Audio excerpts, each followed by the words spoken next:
Welcome to the Late Review Show with Chris and Harry here. We're back and we've got loads more stuff for you to hear about. So, yeah. Yes.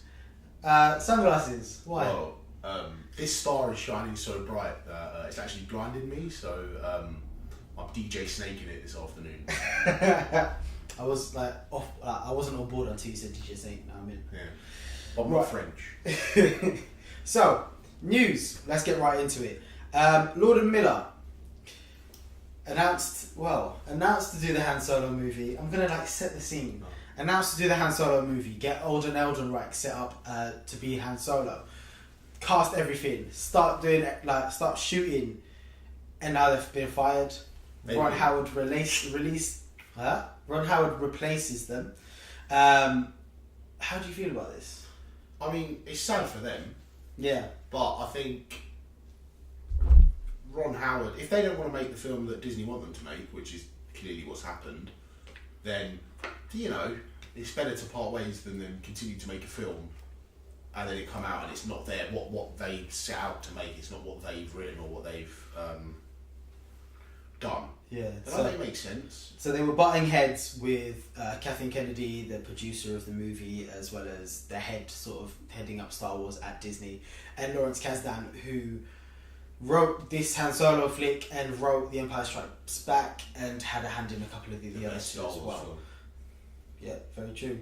And it just sounds like they weren't making a Star Wars movie. Like, I think when you're shit hot like Lord and Miller are, you know the way you want to work, and because people are in demand for you so much, you end up being so unique that it doesn't quite fit when you have to fit in the confines of really what is a Star Wars film.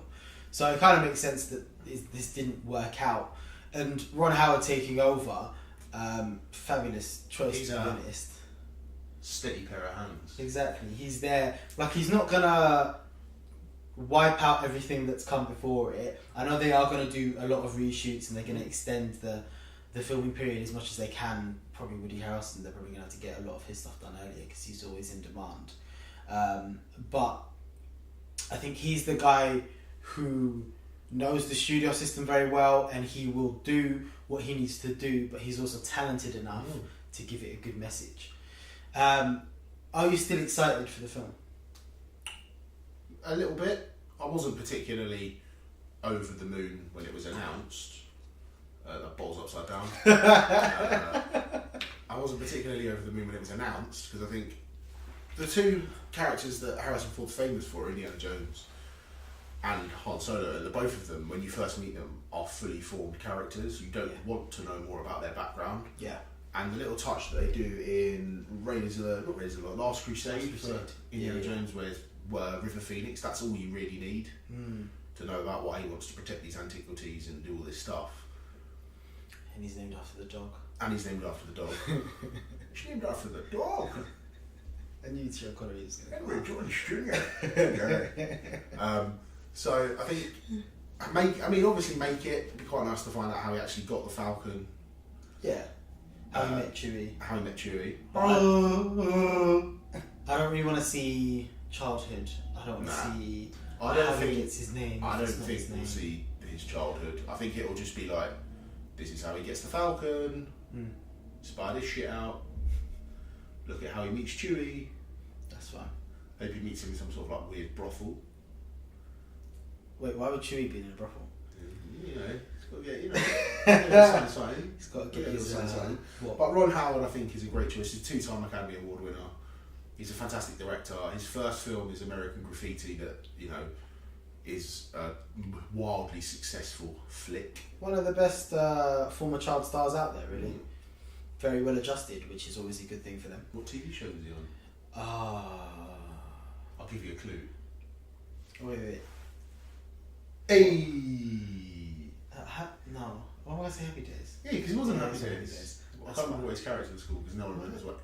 Reggie Cunningham. Why was I thinking that's the Wonder Years? That makes no sense. That's just old ladies, isn't it? No, that's the Golden Girls. The Wonder Years is with Fred Savage when he's like a little kid and he narrates it all. He's got a movie coming out. He's a beast. We'll stick that actually. I'll stick the trailer up on the website pretty soon. got more what a outlets treat. coming up soon. Let's move on then. Yes, Quick one, this one, because I know you're not that interested in it. Resident Evil. They are. I'll tap out and send some messages. No.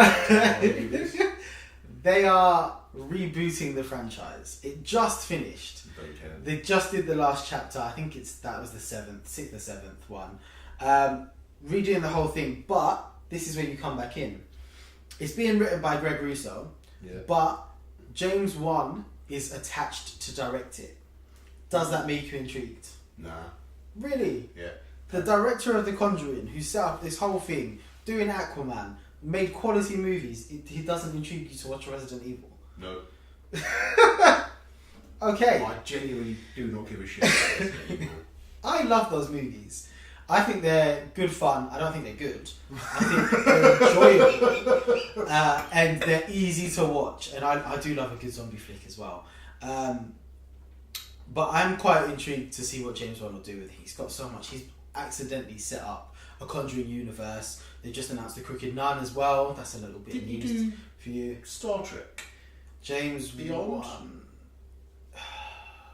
He did a Fast and Furious film, didn't he? He did a Fast and Furious. He did Fast 5 or 6. He kicked that back off.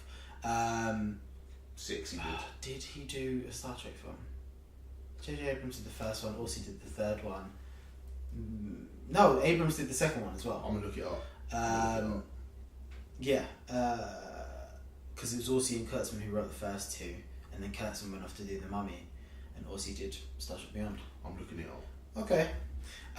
But, yeah. He did Fast Let me know if you're interested. Write in the comments below if you are actually interested. He also in did the seeing first episode of the remake of MacGyver. Don't tell people that. That ruins things. Let's move on then. To Top Gun 2. Tom Cruise has officially said Top Gun 2 is happening. I hope it's called Top Gun 2, Top Gunner. They're calling it Top Gun Maverick.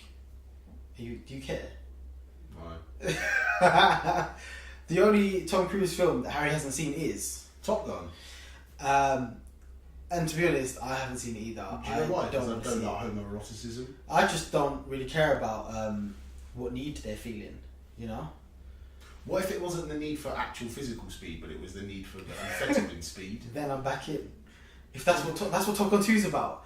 We've just rewritten Top Gun 2. Universal Studios hire us to write and direct Top Gun 2. Top Gun 2. I'm also changing the name Top Gun 2 Top Gunner because that's funnier. And then we can put old Arsenal players in it.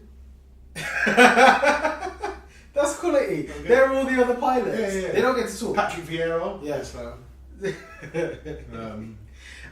as well as Juan this, Antonio Reyes. Doug Liman, who did the first Edge of Tomorrow, has announced that the second one is coming. It's not going to be a trilogy. That will be the last one.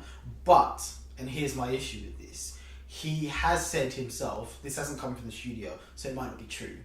He wants to call the second one Live, Die, Repeat, and Repeat. You're not mad at it. What the fuck's wrong with you?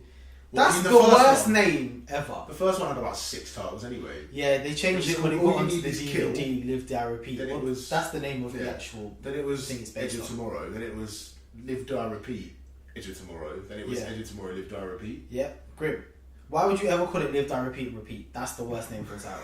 Like, no. It sounds like a DJ Khaled song. But I am really excited for the film. Yeah, so am I. I Yeah. love Edge of Tomorrow. I think it's one of Tom Cruise's best films. Bill Paxton's in it. He's great. Is he He's dead? died. He's dead now. He won't be in it. R.I.P. Pax. Maybe yeah, Emily hopefully Blunt's they'll back get and something. she does a quality love. Yeah, she's You're almost right, done with Mary Poppins, so she's got some time in her hands. Yeah. And another last one for the news. Charlie's Angels is getting a reboot as well. Oh wait, I'm sorry. There is Is a season of is this the third film we're talking about today that I don't give a shit about? It's great. It's just a flying one of one that Harry cares about, and just loads he doesn't give a shit about. But Elizabeth Banks is helming this reboot. She directed it. Yes, it sounds like she's going to do it. She hello. will be Pitch Perfect one 2. of the She angels. directed that. She did. I did. What if she's Charlie? That's good. I'm happy with that. That's an M. Night Shyamalan-esque twist. But then, are we making all of the angels men or women? With- Are we flipping them, or Nah, they've got to be women. Of course. Yeah. Right, isn't it? They can't be Charlie's male angels. So that was news. There's more news coming as well. So keep an eye on the YouTube page, and we will see what else we get up. Remember, if you like this video, give it a thumbs up and subscribe to the YouTube page. Also, check out some old videos here, and follow us on Twitter at The Late Review UK. Follow us on Facebook, facebook.com, The Late Review UK, and check out the website, TLRUK.com, where you'll have loads of different articles that me, Harry, and other people have written. So that's us. I couldn't think of some way to end it better.